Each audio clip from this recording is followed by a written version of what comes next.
Hello everyone, welcome back again to my channel. Welcome to easy foods.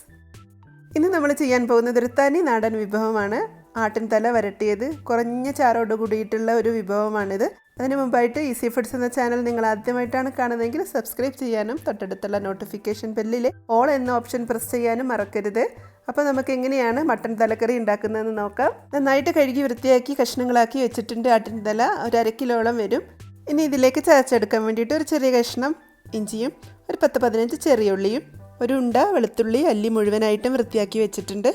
ഇത് paste പോലെ എടുക്കണ്ട, just ഒന്ന് ചതച്ചെടുത്താൽ മതി. ഒരു പ്രഷർ കുക്കർ ചൂടാക്കി അതിലേക്ക് ഒരല്പം വെളിച്ചെണ്ണ ഒഴിച്ചെടുത്തതിന് ശേഷം 1/2 സ്പൂൺ ഉലുവ, 1/2 സ്പൂൺ വലിയ ജീരകം, 1/2 സ്പൂൺ ചെറിയ ജീരകം ഇട്ട് മൂപ്പിച്ചെടുക്കാം. ഒന്ന് മൂത്തതിന് ശേഷം ഇതിലേക്ക് ഒരു പിടി കറിവേപ്പില ചേർത്ത് കൊടുക്കാം. അതിനുശേഷം ചതച്ച് വെച്ചിട്ടുള്ളതെല്ലാം കൂടെ ഇതിലേക്ക് ചേർത്ത് കൊടുക്കാം. അത് കൂടുതൽ നേരം വഴറ്റേണ്ട, ജസ്റ്റ് ഒന്ന് മിക്സ് ചെയ്തെടുത്താൽ മതി. പിന്നീട് ഇതിലേക്ക് 1/2 സ്പൂൺ മഞ്ഞൾപ്പൊടി ചേർത്ത് കൊടുക്കാം. ഒരല്പം കുരുമുളക് പൊടി ചേർത്ത് കൊടുക്കാം. ഒരു 1/2 സ്പൂണോളം മുളക് പൊടി, 1 സ്പൂൺ മല്ലിപ്പൊടി, ഒരല്പം ഗരം മസാല, 2-3 ഉണക്കമുളക് പൊട്ടിച്ചിട്ട് ചേർത്ത് കൊടുക്കാം.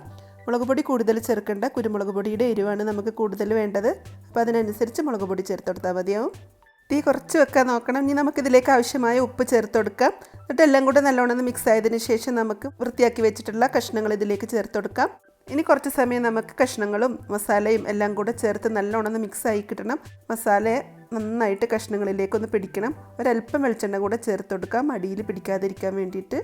ഒരല്പം തുറന്ന് കിടക്കുന്ന രീതിയിൽ വേണം അടക്കാൻ, ശരിയായ രീതിയിൽ അടച്ചു കൊടുക്കരുത്. ഇനി ഒരല്പസമയം കഴിഞ്ഞ് നമ്മളിതൊന്ന് തുറന്ന് നോക്കാം. ഇപ്പം നല്ലോണം മസാല കഷ്ണങ്ങളിലേക്കൊക്കെ മിക്സ് ആയിട്ടുണ്ട്. ഇനി ഒന്നും കൂടെ നന്നായിട്ട് മിക്സ് ആയതിന് ശേഷം നമുക്ക് ആവശ്യമായ ചൂടുവെള്ളം ഒഴിച്ചിട്ട് ഇത് വേവിച്ചെടുക്കാം.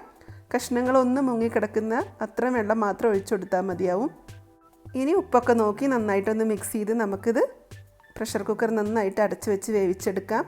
ആദ്യം ഹൈ ഫ്ലെയിമിലിട്ടിട്ട് ഒരു വിസിലടിപ്പിക്കാം. അതിനുശേഷം തീ വളരെ ചെറുതാക്കി കുറച്ചിട്ട് വേണം വേവിച്ചെടുക്കാൻ വേണ്ടിയിട്ട്. ഇപ്പോൾ നമ്മുടെ മട്ടൻ കഷ്ണങ്ങളൊക്കെ നന്നായിട്ട് വെന്തിട്ടുണ്ട്. കുറുകിയ ചാറോട് കൂടിയിട്ടാണ് നമ്മളുടെ ആട്ടിൻ തലക്കറി. ഇതിലേക്ക് നമ്മൾ വലിയുള്ളിയും തക്കാളിയും ഒന്നും ചേർക്കേണ്ട. നല്ലൊരു ഫ്ലേവറാണ്. ചെറിയ ജീരകം ഉലുവയൊക്കെ ചേർക്കുമ്പോഴേക്കും നമ്മുടെ ഒരു ട്രഡീഷണൽ ഫുഡിൻ്റെ ഫ്ലേവറാണ് കിട്ടുക. അപ്പോൾ എല്ലാവരും ഈ രീതിയിലൊന്ന് മട്ടൻ തലക്കറി ട്രൈ ചെയ്ത് നോക്കണം. ഈസി ഫുഡ്സിൻ്റെ ഈ റെസിപ്പി നിങ്ങൾക്ക് ഇഷ്ടമായിട്ടുണ്ടെങ്കിൽ നിങ്ങളുടെ അഭിപ്രായങ്ങൾ അറിയിക്കാൻ മറക്കരുത്. നിങ്ങളുടെ ഫ്രണ്ട്സിനൊക്കെ ഷെയർ ചെയ്ത് കൊടുക്കണം. Thank you for watching my channel. ഇൻഷാ അല്ലാഹ് മറ്റൊരു റെസിപ്പിയുമായി അടുത്ത വീഡിയോയിൽ കാണാം. അതുവരേക്കും ബൈ. Thank you.